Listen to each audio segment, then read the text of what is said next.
Over the past few weeks, we have been getting to scanning for our ethical hacking slash penetration testing course. And one of the big components of scanning is the TCP and UDP protocol.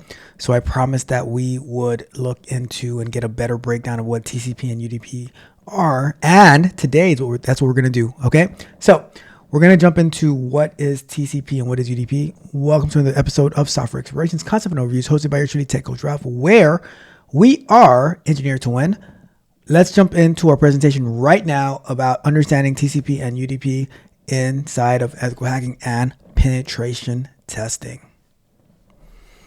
All right, so let's get started off with our introduction. We're going to have a brief overview of what TCP and UDP are. Let's just jump into that right now. TCP. What is TCP? So TCP stands for Transmission Control Protocol, and it is a connection-oriented, reliable protocol used to ensure that reliable transmission of data between devices on a network, forming a crucial part of the internet's communication infrastructure, right? So pretty much having internet infrastructure being able to communicate with each other.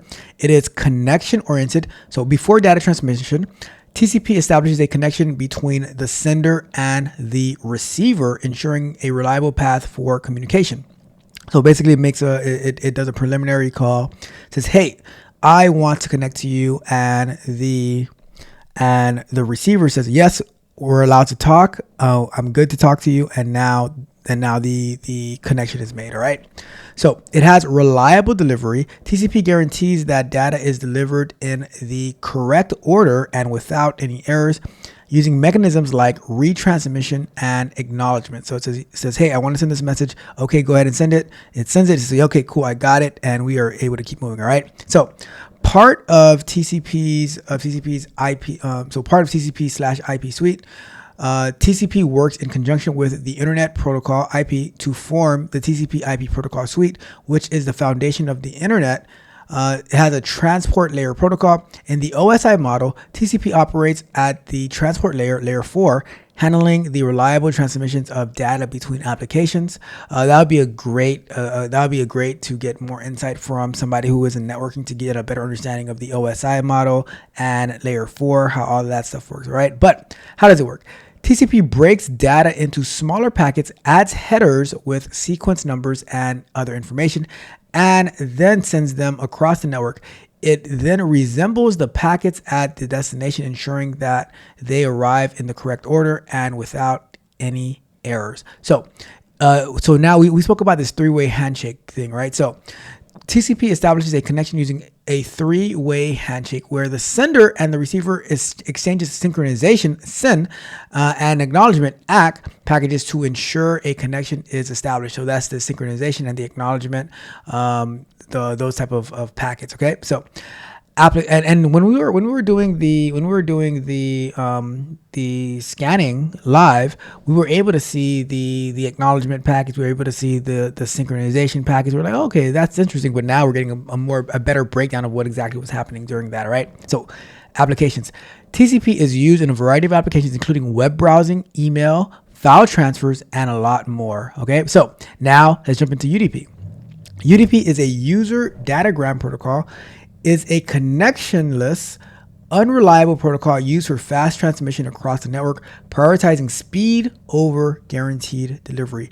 Unlike TCP, UDP doesn't establish a connection before sending data and doesn't guarantee the packets arrive in order or at all. So it's like, I don't care. I'm just going to be sending all this data. If you receive it, great. If not, then sorry for you. No soup for you. Okay. So it is connectionless. So UDP doesn't require a handshake or connection establishment before sending data, making it faster.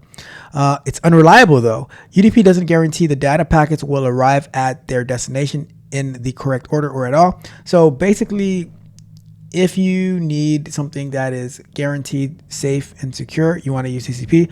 But if you just need something fast to be sent, then UDP is the way to go, right? It is fast and efficient. Due to its simplicity, UDP is well suited for applications where speed and low latency are crucial, even if some data loss is acceptable. So when you think about live, I don't know how much you understand about live streaming, but it's data coming from, for example, if this was a live stream, it would be data coming from my computer being sent to YouTube, to Twitch, to X, to wherever I'm streaming to, right? and that data is being sent, and it's sometimes that it gets lost because of a connection issue. There's been many times where my internet drops because of some scanning that we're doing, and now YouTube cannot continue to receive the package that I'm sending, and now my connection drops. I wish it didn't drop because I'm like, oh, let me try to fix a mistake and get reconnected, but it's just due to the latency and the speed that needs to be done, due to the necessity of being fast and efficient, we can lose those connections because it is a one-way direction and acknowledgement. All right. So it says, what are some common applications? UDP is commonly used for applications like real-time streaming, like I was just mentioning, video and audio streaming, online gaming, where low latency is essential, right? So we don't have the time to wait for a three-way handshake. We just here's the data, right? Domain name systems, DNS lookups, voice over IP. Alternative to TCP, UDP is often contrasted with TCP, Transmission Control Protocol, we just went through, which is a connection-oriented and reliable protocol. Right. So, why understanding these products is crucial for penetration testing. So this is where the rubber meets the road.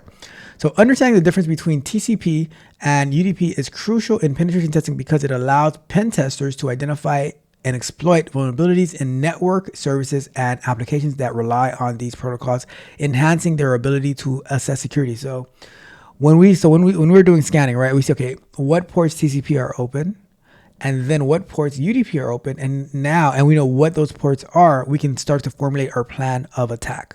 Okay, so identifying vulnerabilities. Knowing which protocols are used by specific services and applications can help penetration testers identify potential vulnerabilities. Now, exploring the services. Understanding how TCP and UDP work allow pen testers to craft attacks that exploit weaknesses in network services and applications. For port scanning, penetration testers use port scanning to identify open ports and services, and understanding TCP/UDP is crucial for interpreting the results of these scans. Firewall bypass. Penetration testers can use their knowledge of TCP/UDP to bypass firewalls and network security devices. And once we get back to live, we're going to be looking more into how these firewalls work and how to circumvent those firewalls for our penetration testing. Network traffic analysis. Understanding TCP/UDP allows pen testers to analyze network traffic for malicious activity and identify potential security threats. Very, very important. Exploiting UDP-specific vulnerabilities. UDP's connectionless nature and lack of reliability can be exploited for certain attacks, such as UDP amplification attacks. All right, so we're learning something new right now. So what are some scanning techniques used in ethical hacking? So we have TCP port scanning. Penetration testers use TCP port scanning tools to identify open TCP ports and services, which can be used to gain access to systems. That's what we did. We used Nmap the other day to scan the ports on TCP to see what was open. And then we also did the same thing for UDP. So UDP port scanning. UDP port scanning can be used to identify open UDP ports and services, which can be used for different types of attacks. We did find out that UDP port scanning takes a lot longer than TCP port scanning, most likely because that TCP has that three-way handshake, so we get that acknowledgement, but the UDP, it just goes out there into the wild and we have to wait back to get some type of response. So it takes a lot longer to do UDP port scanning. TCP UDP exploitation. Penetration testers can exploit vulnerabilities in services that use TCP or UDP protocols, such as buffer overflows or authentication bypasses. We have firewall evasion. Penetration testers can use TCP/UDP to bypass firewalls by exploiting their rules or using UDP for communication. So that's something that we're yet to dive into yet. We haven't dived into the whole firewall evasion aspect, so that's definitely coming up very, very soon. Now, let's jump into the TCP versus UDP key differences. Okay, so TCP, the name is different. If you guys remember, well, I'm definitely not this person. Well, obviously, right? So TCP definitely has a different name than UDP just by the T and the C, right? But TCP stands for Transmission Control Protocol. Quick recap: it's connection-oriented, three-way handshake. The SYN acknowledgement, and the acknowledgement. The SYN stands for synchronization. The ACK stands for acknowledgement. Reliable data transmission with error checking. UDP, user datagram protocol. Connectionless, no handshakes, minimal overhead, faster, but also much less reliable, used for things that need to go fast, right? All right, so how TCP and UDP apply to scanning. So TCP scanning techniques: SYN scans, half open scan, sends SYN, waits for SYN acknowledgement, so synchronization acknowledgement, no completion, it's no completion stealthy. Connect scan completes the handshake, less stealthy. The acknowledgement scan determines firewall rules by checking responses to the acknowledgement packets. And then we have FIN, Xmas, and null scans exploit how closed ports respond to anonymous packets. So even on the closed ports, we can see how they're responding, and that's going to help us adapt and create our technique for getting into the system. All right. UDP scanning techniques. It's more difficult due to lack of responses from closed ports. So if the port is closed, you send a response, it's just gonna ignore you. It's like no one's home to answer the door, right? At least on the TCP, it seems like somebody's home, but we're just not. We're going to answer that we're not answering the door. No solicitation on premises. All right. So commonly used services like DNS 53, SNMP 161, and DHCP 67 and 68. Other often require sending malformed packets and analyzing ICMP responses. For example, ICMP port unreachable. Right. So what are some tools for scanning? Of course, we know the infamous Nmap. There's some Nmap commands that we actually used the other day. So the -s, lowercase s, capital S, and the target for the SYN scan, the nmap-u for UDP scan, and nmap-a for the acknowledgement scan. There's also netcat for manual testing. We have mass scan. We haven't tried mass scan yet, but for high-speed TCP scanning, and hping that we haven't tried as well for custom packet crafting. Maybe we'll try one of those out one of these days. So how do you interpret these scan results? So there's open, closed, and filtered ports. We look at the response behaviors from firewalls and intrusion detection systems, IDS, avoiding false positives and understanding evasion techniques. So that's how we start to, and we haven't dove deep into, at least live yet, to starting to interpret these scan results, but that is something that we're definitely going to get into, but that is the preliminary on how to get started into that. We have ethical considerations and legal aspects as well. So it's the importance of having explicit permission before scanning. So scanning is not something that we do that, like, it's not like a reconnaissance, you don't need to have any permission. You're just investigating. But however, scanning, because you are affecting the network, you're sending packets to the network, you should, as an ethical hacker, as a penetration tester, you should have explicit permission to be actually scanning these applications, these systems, and things like that, right? Legal implementations, for example, Computer Fraud and Abuse Act, and then there's responsible disclosure for best practices, so creating the reports and stuff like that on what you found. But I think it starts off with having explicit permission to be where you are at. Okay, so a practical demo, which what I'm going to do, or I'm going to plug in a demonstration like of us running a scan from the live stream, just so if anybody missed it, they can see a quick example of running a few of these commands for the Nmap using TCP, using UDP. See how one takes a lot longer than the other to get the results. So on the other side of this, you will you'll have that example. Nmap-s, capital S. And we're going to say the 192.168.86.250. Let's see what this one does. So, okay, I think I remember now. So it does a scan where it only does like a one-way scan. So it's searching for what ports are open. So on our Metasploitable machine, we have port 21 for FTP, port 22 for SSH. These are not good. 23 for Telnet, SMTP. HTTP is open. I wonder what's on this. So let's take a look at what's on port 80. So if we were to go into our browser and we paste this IP address. Oh, look at that. we have a web page is open. Metasploitable 2 warning: never expose this VM to an untrusted network. And look at that. That is pretty interesting. All right, so let's continue. We have port 111 open, 139 NetBIOS SSN, Microsoft DS exec, login shell, RMI registry, ingress lock, NFS, CC proxy -FTP, MySQL on port 3306, Postgres SQL, and there's probably a lot more ports open, but it's giving us a certain amount of ports to start off. All right, so let's go and look for. All right, so the next command we're gonna do. So we did the -S, right? Now the next one is the TCP scan. All right, so hopefully that example was helpful.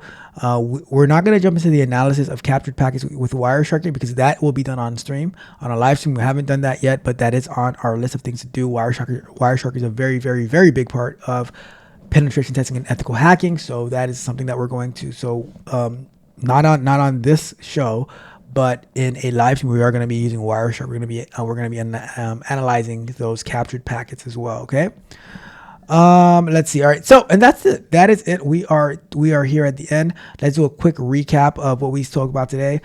We talked about how TCP and UDP scanning fits into penetration testing workflow.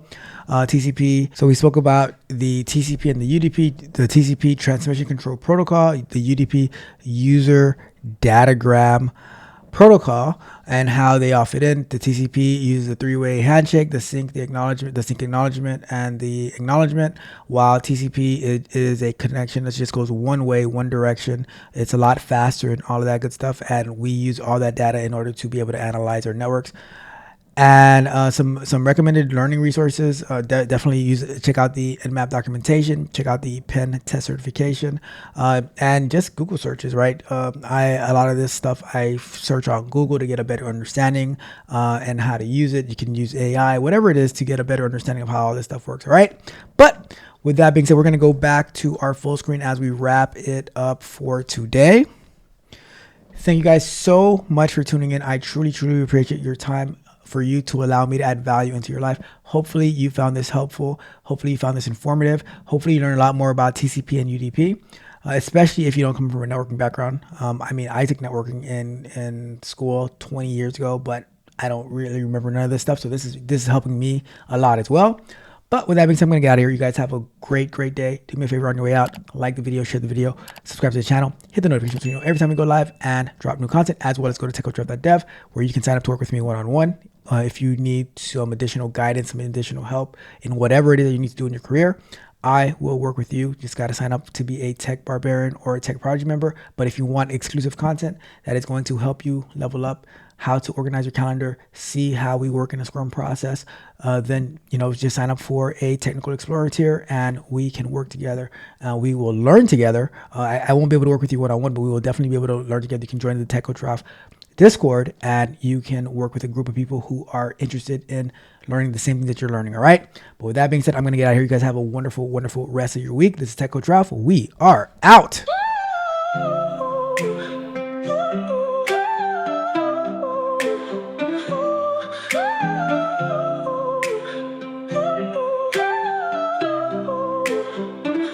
They say just learn to code, it's easy, they proclaim. Machines can solve the world, they got hearts full of flame. But frustration builds up high like data in the sky. Don't you lose your spark, don't wave goodbye. Hello world feels like a mountain high to climb. Syntax errors crashing down across the prime. Keep punching through the walls, those ifs and loops so tight. With every line you write, you'll find your light. You're a code warrior, shining bright in the night. Break the bugs and fight for dreams.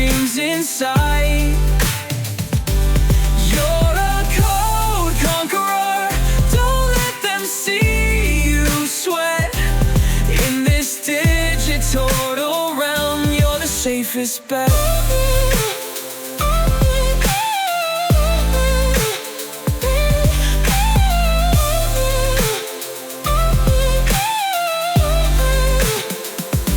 Debugging in the dark till the dawn breaks free. Errors pixelate your dreams, but let them be. For every failure learned, a victory is earned. In the machine's great maze, your ways discerned. Every stack of logic you embrace like fire. Lifelong learning never ends, though desires tire. Yet in the lines you weave and future clear is made. No surrender here, bright dreams will never fade. You're a code warrior, shining bright in the night. Break the bugs and fight for dreams inside. You're a code conqueror, don't let them see you sweat. In this digital realm, you're the safest bet.